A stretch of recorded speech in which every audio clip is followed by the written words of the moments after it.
भोगना डीह की मिट्टी से उठी आजादी की पहली चीख, एक ऐसा विद्रोह जिसे इतिहास ने देर से पहचाना, पर जिसकी गूंज अब भी पहाड़ों से टकराती है।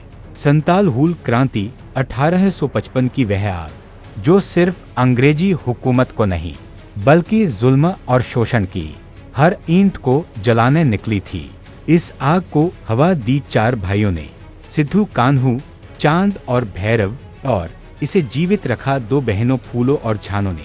यह सिर्फ एक विद्रोह नहीं था, यह एक दर्द था जो सदियों से संथाल समाज के सीने में दबा पड़ा था। भोगना डीह गांव की घनी धुंध में जब अंग्रेज अफसरों की चमचमाती बूटें आदिवासियों की पथरीली जमीन पर पड़ती थी, तब संथालों की आत्मा कांप जाती थी।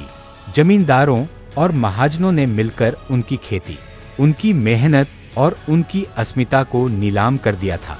सिद्धू और कान्हू ने यह सब अपनी आंखों से देखा कि कैसे पंचकठिया बाजार में उनके ही जैसे लोग महाजनों के लठैतों से पीटे जाते, कैसे औरतों की अस्मिता खुलेआम कुचली जाती, कैसे कर्ज के नाम पर जिंदगी बंधुआ बना दी जाती।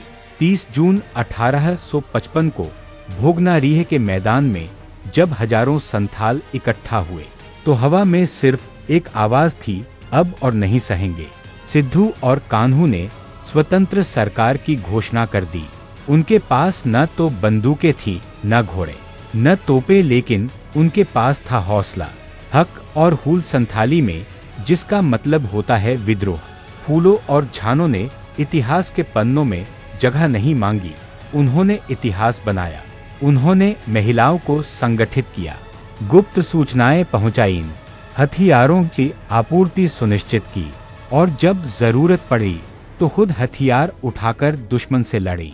इन बहनों ने वो कर दिखाया जो उस समय एक सपने जैसा था, एक महिला नेतृत्व वाली क्रांति। अंत जब जंगल चुप हो गया, ब्रिटिश हुकूमत ने इस विद्रोह को कुचल दिया। सिद्धू और कान्हू को पेड़ों से बांधकर फांसी दे दी गई। चांद और भैरव लड़ाई में शहीद हो गए। फूलो झानो भी रणभूमि में गिर पड़े, लेकिन इस खामोशी में भी उनकी चीखें अब भी सुनाई देती हैं।